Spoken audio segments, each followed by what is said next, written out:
congratulate you for the project, Note 8. My concern, which I think we should all look at, is the focus on the in-school youth. We have a lot of out-of-school youth in our system. And we know when people are not engaged in any productive activity, the result, the popular saying that the devil finds work for the idle man. We have young people who have dropped out of school because of child and early pregnancy, teenage pregnancy. We have others who are in apprenticeship. We have others who are not engaged in any productive activity, they are into drugs and other things.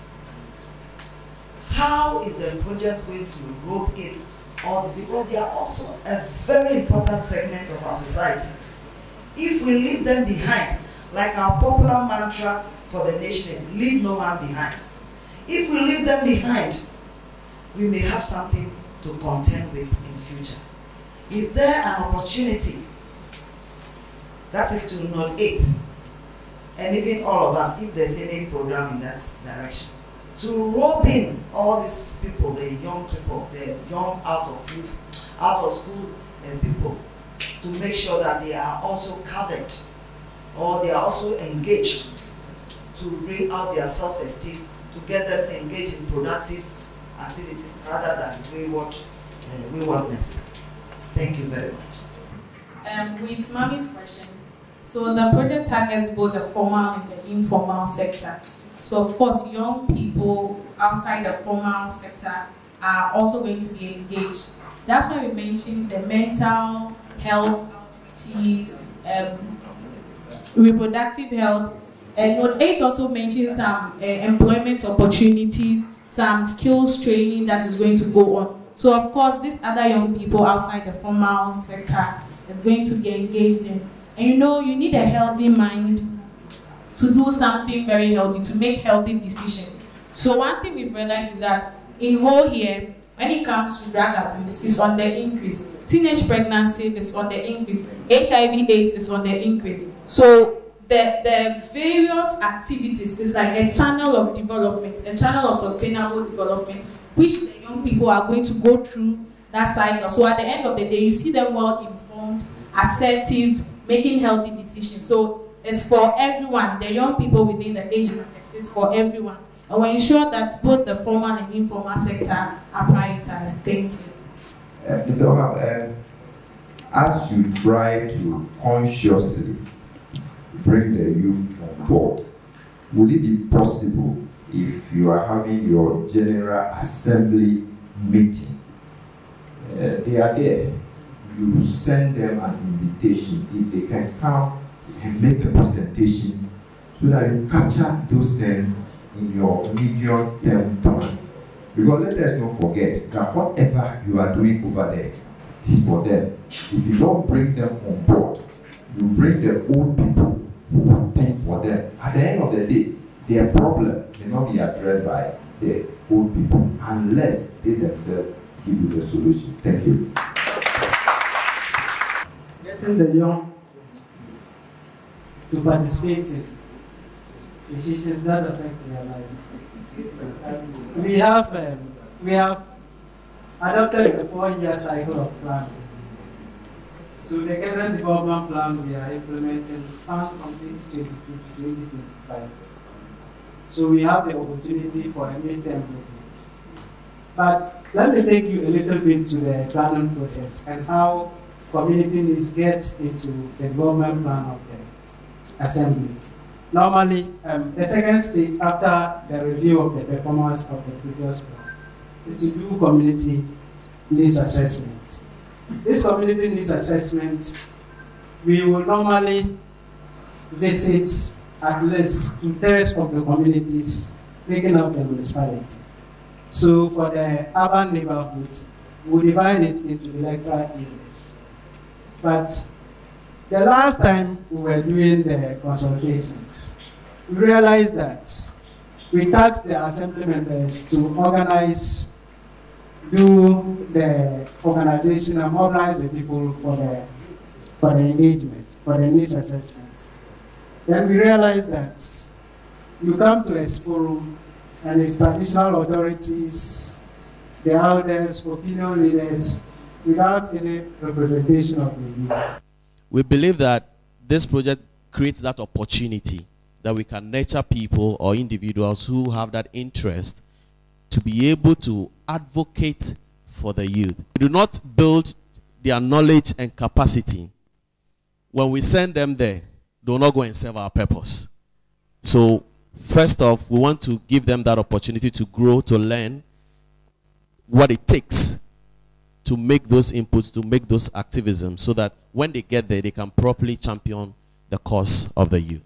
Thank you. So my question is directed to Mr. Wahabu. So when Mr. Wahabu was speaking, he said it's only when the youth are involved in decision making, that's when their needs are prioritized. I think the problem and what we are not discussing here, for me, is that is the older demography ready to give up the way for the youth to have that? Because we can build capacity as what we want to build. If they are not ready to step down or to include the youth, it means whatever we are doing here is not one that will be feasible, but even if it's feasible, it won't yield the results that we want. And so, Mr. Wahab, how is the older demography, one, positioned, two, how do I say it, engineered to give up those positions to the youth? Because whether we build capacity or not, they will still bring the chiefs to the town council meeting, bring their friends and family to the board meetings, and whatever will come and say would not yield any benefit. So what is the municipal directorate putting in place to relinquish all those people from those positions to fix the youth there? Thank you very much. I think the point is very clear. The first question is whether the elderly would be willing and able to allow the youth to dominate at General Assembly. My response to that is no. Given the prevailing circumstances, the elderly think that they still have the responsibility to provide for us, the youth, the young ones. And so they have the opportunity to give us direction. And so they will be interested in still giving us direction, even when the direction is not working in our favor. But I made a point that to be able to get the young people to participate, we have to make conscious efforts. Like today, we are able to bring students to this academy. So in the same manner, when we have local events, we should make conscious effort at targeting the youth to be part and parcel of the gatherings where decisions are made for the local youth. I think that is a clear response to that. So they will not be willing. But we have opportunities for elections. Elections are open to people. When you are 18 years and above, you can contest. You can be voted for to represent your electoral area in the General Assembly. So that opportunity is there. There is also a slim opportunity for appointments. That appointment of 1/3 of the General Assembly members to represent the people is for a specific purpose. One, to fill in the gaps of the Assembly. For instance, you have a General Assembly that doesn't have lawyers, but you need lawyers to implement the law at the floor of their house. So you can consciously appoint a lawyer to represent them. There is also an opportunity for retired professionals, maybe a professional accountant. You need a professional accountant to be at the F&A subcommittee of the Assembly to advise them on financial matters. So if you look around the elected members and you don't find one with that capability, then you can consciously appoint somebody to be that. Maybe our friends with disabilities. I'm also a potential disabled person, so everyone is a potential disabled person. So So they will not actively campaign for elections. So there's a window for them to be appointed among the 30% to represent that cohort in the General Assembly. So these opportunities are there. But there is no opportunity for a young person to be appointed consciously. So this meeting today should come out with policy recommendations telling the General Assembly to consciously appoint a representative of the young person to the General Assembly. That is where we can begin from. Then we can roll on from there. Now, becoming a presiding member, I said it's a wish, and it still remains a wish because of the processes involved. After going through elections or appointment to the General Assembly, then the first meeting of the Assembly, they have to now sit down and elect a presiding member. That is a keen contest among the Assembly members of who should become a presiding member. And you must get 2/3 of the total number of the Assembly. So if you have an Assembly with young people, maybe 2% youth, are you sure the 2% can win a vote for a presiding membership that requires 2/3 of the members? It's certainly no. So that is why I said it's a wish that a presiding member becomes a youth becomes a presiding member of the Assembly. But that is a thinking that will begin from somewhere. So if we have more youth contesting the Assembly elections, then we have, let's say, 2/3 of the youth being voted for to represent their electoral areas. Then we have an opportunity for a youth to become a presiding member in that Assembly. So that is how we can get a presiding member to become a youth in the municipality. Can you give us a time frame? I'm saying this because even as a region or a municipality, we are yet to even have a functional and friendly children's park. Thank you. The friendly park. Yes, it is. It is coming online. And we are proposing to redevelop the children's park into a modern, child-friendly facility. That is physically located. Everything is within reach. So that is one legacy we want to leave behind with this work. Thank you. But I want to ask all of us a question here. How many of us know our assembly members? People who represent us in the assemblies. Do we know? Do we participate in the election of the assembly members? So I'm giving you an assignment. When we go back, let us look for our assembly members.